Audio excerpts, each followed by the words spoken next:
gosh. Good morning. Did not sleep well last night.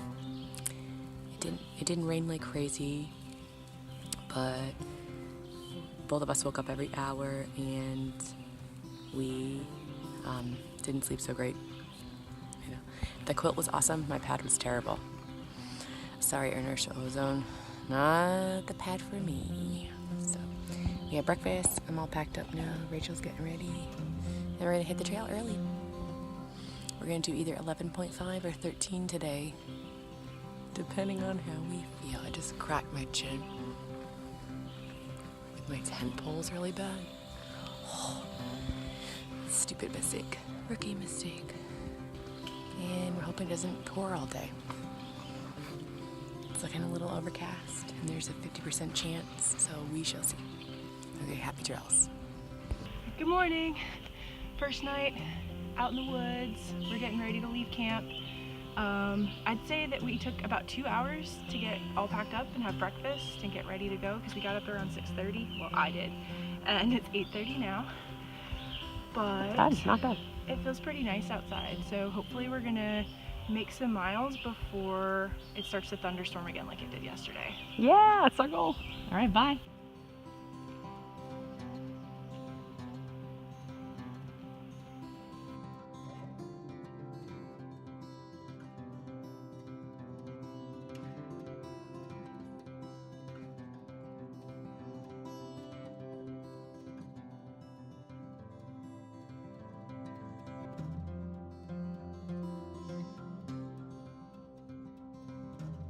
Look what we found! Swimming!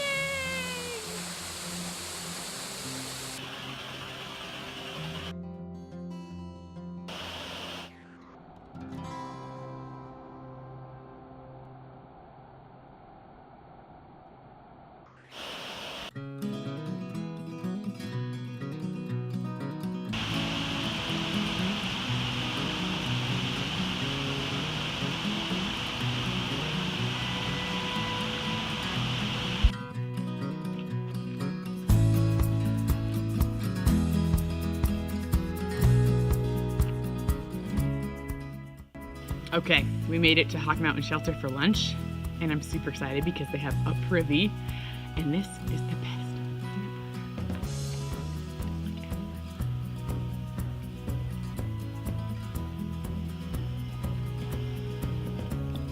I don't know what to say. I'm having tuna. I decided to not eat the entire whole pepper that came in the packet.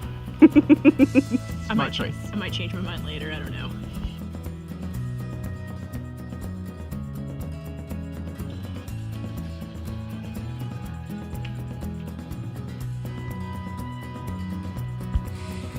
Okay, we're on the top. So that's First Mountain. We just did a 663-foot incline. And we're getting our first pseudo glimpses of the valley, which are beautiful, but we haven't had any kinds of peak viewing. So we're hoping that we get to see a view up here, and the sun is out. So we've had a little bit of sun for like the last hour.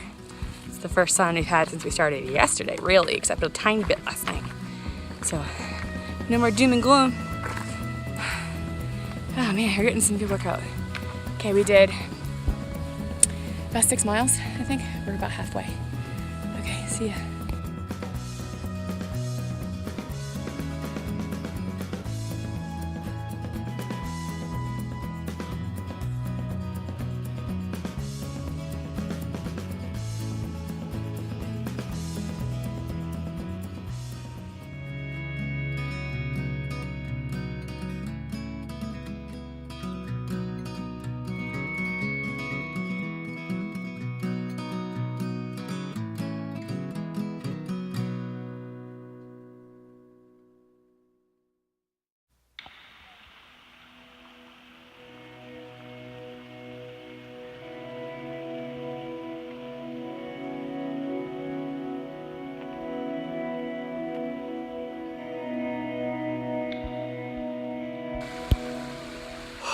I'd like to say that this afternoon was fun. It was not fun. So we left lunch with 1.5 liters of liquids thinking, oh, we crossed 5 creeks this morning. We should have plenty of water sources. And then, sure enough, we had to wait 7 miles to get more water, which was way too much time. So for the last 3, 4, 5 miles, we were rationing, and the last 2 miles were brutal. So many gaps and elevation gains and losses, and it was just absolutely tough. It was a killer day. We ended up with doing 11.5 miles, which is too much for us.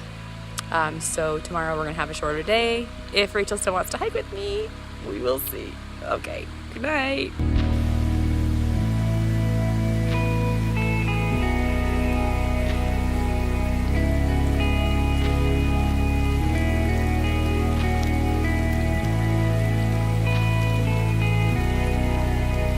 Alright, we're about to set off on our day 3 adventures. I slept pretty good last night. I only woke up twice, so I got a 4-hour stint, a 2-hour stint, and a 2-hour stint. And then maybe some more dozing, which was pretty nice. I'm looking at the river that we stayed by. It's actually, well, it's a creek, Justice Creek, and some bees on the rhododendron flowers. And waiting for Rachel, she's packing up. I came over here to go down to the creek and get some water. I do not want to run out of water again today. We're headed to do about 6 miles. Our next stop is in 1.5, the shelter. We're gonna have our morning snack there, even though it's gonna be about noon that we have the snack. And then we will head off to a beautiful view and probably have lunch at the view and then hike down. We're gonna go trade out some gear. So there's a hostel to stay at and an outfitter down in Woody Gap, which was a day or 2 before we had planned to stop, but we need some new tent. We both need new sleeping pads and an extra dinner because we're gonna start doing a slower pace than we did yesterday. That 11.2 was a killer. So yeah, so we're gonna get some new gear and get some new food and take a rest and do laundry. I'm really excited about doing laundry. I have clean socks though on today. That's my like little treasure for this morning. Had a couple beautiful moments. I sat in the river this morning and looked up at the trees, and the water was ice cold, but it was so refreshing. It was just that mountain clean, cold feeling. Really loved that. And I saw a butterfly while I was sitting there in the river. So there have been some magical moments. Right when we decided our day plan, we were, kind of nervous about whether or not we're going to continue. The sun came over the hill. It was late enough in the morning. The sun came and lit up our tent area, and it was really beautiful. So the nature is absolutely magnificent, and we haven't seen any critter animals that would freak me out except for squirrels. There are squirrels out here, and I'm one chipmunk. We've seen lots of interesting animals, but nothing big. Oh, there's a deer up there. I don't know if you can see it running through the woods. So just saw our first deer. Really nervous to see a mountain lion. Hoping not to see one of those or a bear. I know the bears are pretty shy. I just still don't want to see one. No thanks. We hung the bear bags for the first time successfully. Our food was untouched. I was really excited because I did both of those bags last night when I was super tired and we could barely walk. We were like stumbling around.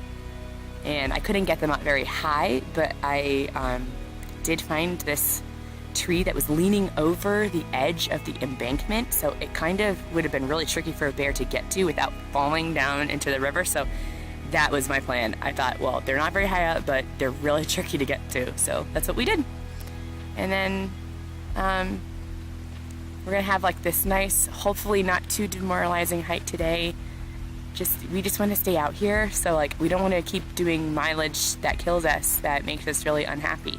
So we're both committed to doing smaller miles so that we can stay out here for maybe the full 2 weeks. So that's fine. We'll just finish the trail in 20 years instead of 12. No worries.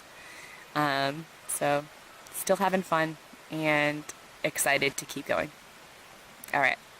I'll check in today with the nice 1080p camera on top when we get our views. All right. Bye.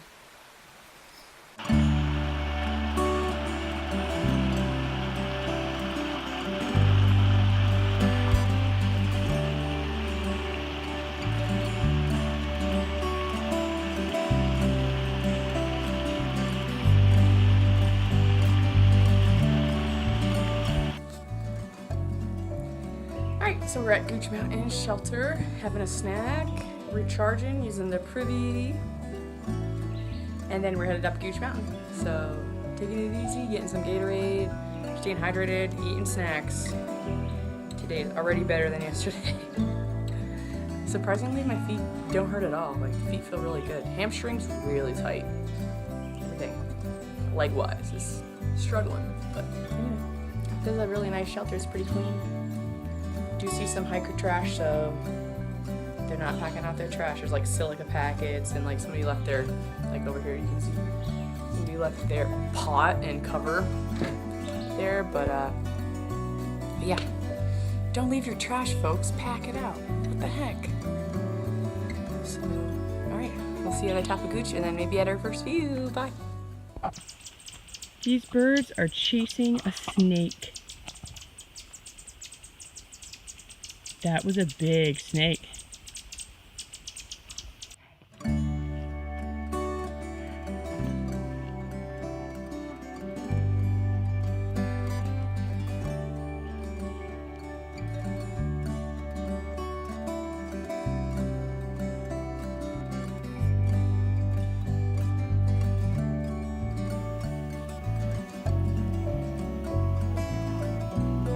My mountain pose!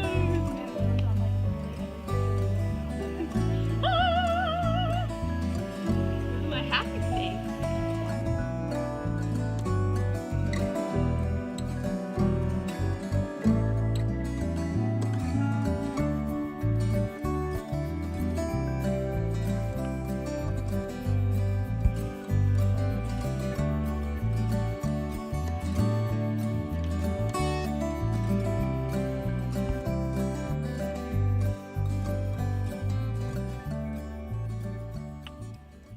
So the city of Dahlonega in Georgia was our first emergency off-trail night in a hotel after a pretty rough day 2 and day 3, and it was just a very cute and quaint little town tucked away into the mountains of Georgia. They boast a huge tourism industry because they have several wineries, a brewery, a distillery, apparently the #1 ranked Irish pub in the state of Georgia, Shenanigans. And it was just a very quaint, cute town that had a main street with lots of shops and boutiques, very pretty, walkable area, and a very lovely inn where we actually got a hotel last minute for the night. So highly recommend stopping in, especially if you're about to start the trail, because it's actually not too far from Amicalola Falls. My only real complaint about this beautiful hotel that we stayed in Dahlonega was the fact that they did not have laundry facilities. So we are staying in a beautiful room with hardwood cabinetry and ceramic sink, and it's just very lovely. And then we took our disgusting 3-day trail clothes and washed them by hand in the sink with Dove soap, and that water turned brown so quickly. It was a little gross and a little horrifying, but ultimately completely fine because it meant we had clean laundry. I would highly recommend the catered room service breakfast with the mason jars of fresh fruit and apple fritters and custom omelets. It was to die for. We also had a fun time being shuttled to and from the hotel by Mama's Taxi, and by Mama, she is a delightfully positive local personality, and she was willing to come get us all the way in Woody Gap, which was, I think, 20 miles out of Dahlonega. So for about $50, we got to go to the city and relax and recover, and then she shuttled us right back for the same price the next day. So it was pricey, but definitely worth it for us to have a restoration evening. This season on Footsteps in the Dirt,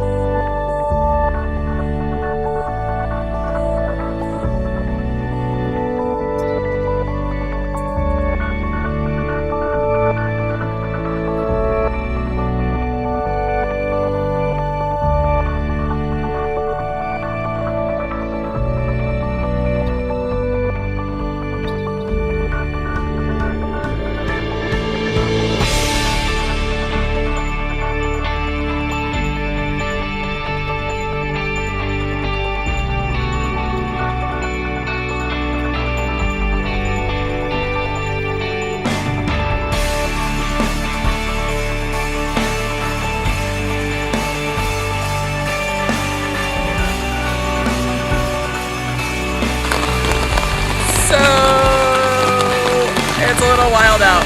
But we got 2 miles left. All right. Feet are soaked. Okay, let's cruise.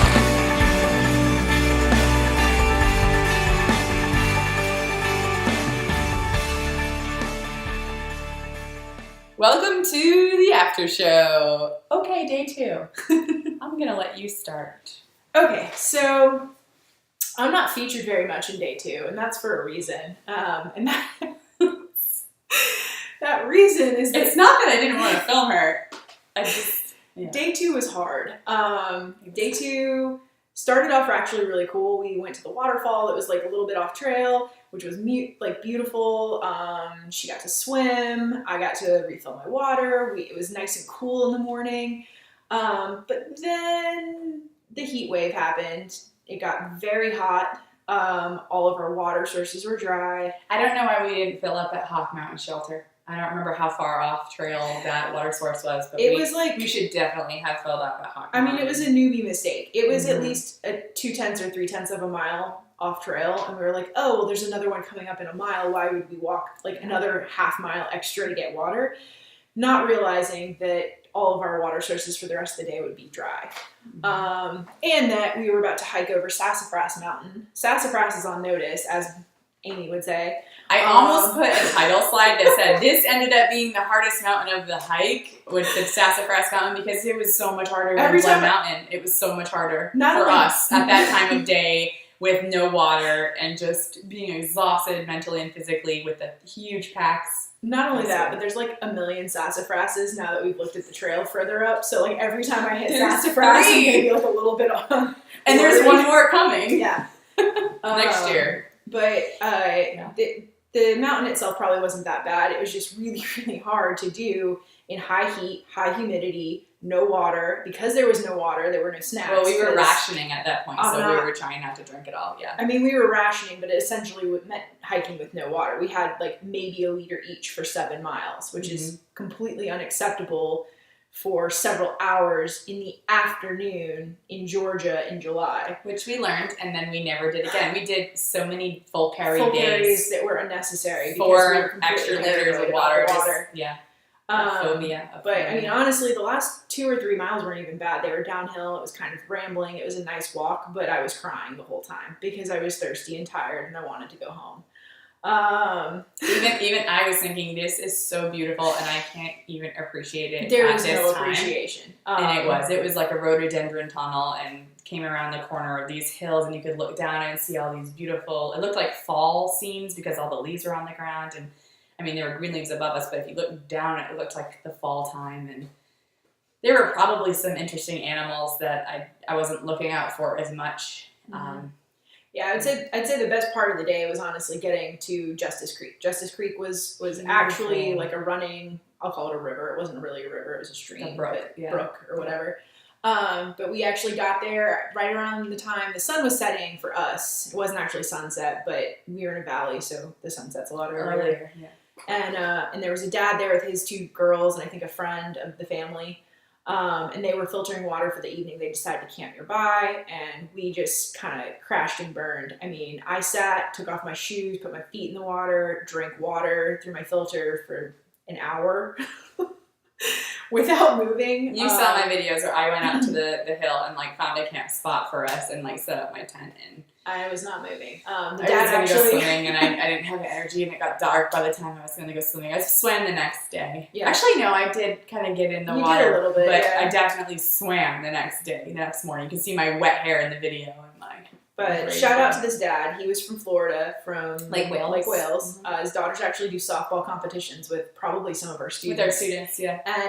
And he actually had his daughters run and go get both of us Propel and Pedialyte to stick in our water because we were so Lake Wales broken. Dad. Which was so kind. You took the Pedialyte. Props to you. That apple flavor, I've had it recently. It's awful. It was totally fine. It tasted awesome, actually. I don't know if that's how low on electrolytes I was. Maybe. How much I didn't care, but it was very much appreciated. And our first instance of trail magic, really. Well, except for your mom dropping us the trail. That was trail magic. To my mom. Yeah. But we weren't on trail then. That was true. Pre-trail magic. But anyway, yeah, we really appreciated it, and that's where we camped for the night. And I think it's unfortunate. She's probably happy, but apparently there were bear sightings the next day at that location. So like we missed the bears by like 3 hours, and I'm really disappointed. So when you're hiking on the trail, you tend to start out with the same group of people, and like you'll see them either move ahead of you and then you see them in the logs, or they're behind you and they see your entries in the log. Well, one of the people that we ended up hiking with for at least 5 days, right, or 6 days, was Andrew, and he was like 6 hours behind us that day. So like had we stayed on day 3, we would have run into him. And he was having his own day 2 that was miserable, and he wanted to stop at Justice Creek because he had started from exactly the same place we had, and he meant to stop at Justice Creek and camp because it's a 1.5 miles on to the Gooch Mountain Shelter. And when he got there was a mama and at least 2 or 3 cubs, and they were like sniffing where we were camping because, you know, we had peanut tied something the night before. I don't think they could smell it, but like I didn't get. It's just a good water source. Yeah, it's a good water source, and like there were people, so like there were people smells around there that night. So he had to keep walking another 1.5 miles. I felt so bad when he told us this story. Sorry, Andrew. So he had to keep walking 1.5 miles, and he did not get to stay at that beautiful location that we did. That was my favorite. After Blue Mountain, that was my favorite location, I think. It was one of our only nights of just camping. But yeah, it was pretty. Yeah. So yeah. And then a hike out to Woody Gap and into Dahlonega. Dahlonega was our backup plan. We wanted to go into Suches, Georgia, and stay at a hostel, but when we came out into the real world of civilization, it was a major holiday the night before July 4th. So no, everything was booked. And we couldn't even get a taxi into Suches to stay at one of their other places, or we didn't get to go to the outfitter. So we just had to kind of keep sleeping on our sleep pads, and we went into Dahlonega, and we did need to get food still. So the only option was a Rite Aid, which was 0.7 miles away. There was a Walmart, but it was a further walk. It was 0.8 miles away. We saw the Walmart, we ran, we were like, no. It was maybe 300 more feet down the road. I was like, oh, look, there's Walmart. But then the Rite Aid was just here. So we went to the Rite Aid, and on our way back, we saw all these beautiful fireflies and like a little gully. It was magical. What was not magical was walking uphill all the way back to the hotel. We saw at least 5 cops on the way there, and I felt like none flagging of them gave us down a ride. to give us a ride. Dahlonega police, you gotta pick up these hikers. We are tired, y'all. So Shenanigans was great. That I had the Lucky Leprechaun pizza. Highly recommend it. I mean, if you're gonna go down to the wineries, great. But if you're just like a normal city person, you just want like a cider or a beer or something, this is great. The food was really good. We had the they call it the crack dip, but it has a fancier name. Cheese and tomatoes. It was delicious. It was really good. So, and then the hotel was lovely, and the catering was awesome. Definitely, and it was really expensive, but it was nice awesome. People. I mean, yeah, we say expensive. It actually wasn't that expensive like considering the $30 amenities. It was really nice. Yeah, we just wish they had laundry, as you heard in the video. They did have a resident cat though that you could pet. It was very friendly. That was fun. Had weird ears, but it was cute. Yeah, so that was pretty much all of episode 2. So hope you enjoyed our commentary, and we look forward to seeing you again for our episode 3 commentary. Have a great day.